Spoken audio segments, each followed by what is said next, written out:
The third kind of thing that the Quran tells us about God is that He is an agent who has volition. This might be the first time you're hearing the words agent and volition in the context of belief in God. So let me tell you what it means and why it's important. There's two ways in which something can bring about an effect. The first is the way that a machine brings about its effect. Machines do things, and that's all they do. Refrigerators make things cold, and that's all they do. Cars drive and move around, and that's all they do. Fridges and cars don't have a choice. A fridge can't choose to make things hot, and a car can't choose to fly or talk or do anything else other than drive. They just do what they're made to do, and that's it. So that's the first way that something can bring about its effect. The second way that something can bring about its effect is the way that an agent brings about its effect. You're an agent, I'm an agent. We're not like machines because we have a choice. We can choose to talk like I'm talking right now, and we can choose not to talk. We can choose to wear clothes like I'm wearing right now, or someone might choose not to do that. Not a good choice. We can choose to worship God, or we can choose not to worship God. Again, not a good choice, but we choose to do things. So the question is, does the Quran describe a God who made the universe the way that it is in the way that a machine makes things? Or does the Quran describe a God who is an agent, who chooses to make the universe the way that it is? And the answer is that the Quran describes a God who is an agent. Agents choose to do things, and choice is really important. And so when we say agent, we emphasize the fact that he has a choice by saying volitional agent. A volitional agent is an agent who has a choice, and God in the Quran is a volitional agent. So in order for God to be a volitional agent, He needs 4 attributes. And these attributes are all there in the Quran. Let's go through them one by one. The first attribute, He needs to be alive. Not in the way that I'm alive or you're alive. Remember that the God in the Quran is transcendent. He doesn't resemble anything.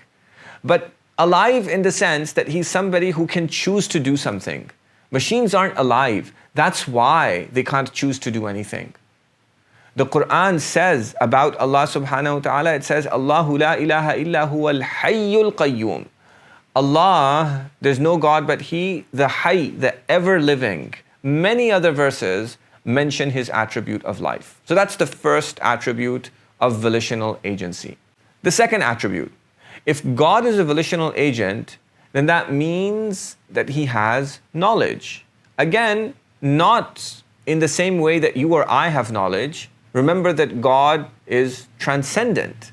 But knowledge in the sense that in order to choose something, you have to know about it. Machines don't know anything. That's why they can't choose to do anything.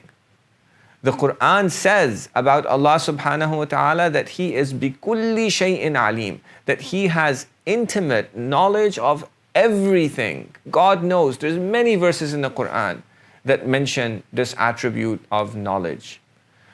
The third attribute of agency is will, volition, choice. So God has the attribute of choice. Again, not in the same way that you or I have choice. He's transcendent, but in a way that we can't imagine. It's not in time, it's not contingent, but God chose through His attribute of choice to make the universe the way that it is, and He could have chosen to make it differently. Machines aren't like that. They don't have any choice. They just do what they're made to do, and whatever comes from them is a necessary result of who they are. Allah describes God in the Quran himself, and he says that Allah yaf'alu ma yasha. He does whatever he wills. And there's many other verses in the Quran that describe this attribute of will. So that's 3 attributes. There's a 4th attribute. In order to be a volitional agent, you also have to have an attribute of power. God has power to make things the way that we are. And he has power to make things the way that they aren't. Machines don't have power in this sense. They just do the one thing that they're made to do. Power is an attribute that presupposes knowledge and choice. We know things, we choose some of the things that we know, and then we realize our choices through our power. Now, God isn't like us. There's no time, there's no order. He's transcendent, but his power presupposes the fact that he has chosen something, not in a temporal way, and his choice presupposes the fact that he knows something, because you can only choose something that you know. And his knowledge and choice and power all presuppose the fact that he is alive, because only something that's alive can have these attributes. So there's a famous verse in the Quran that Allah subhanahu wa ta'ala has power to do anything. Inna Allaha ala kulli shay'in qadir. Now let's get back to Zeus and Apollo and all of those other gods that Dawkins was talking about. If you think about it, they're all volitional agents. They don't exist. They're just false myths. But if they were to exist, then they would be volitional agents.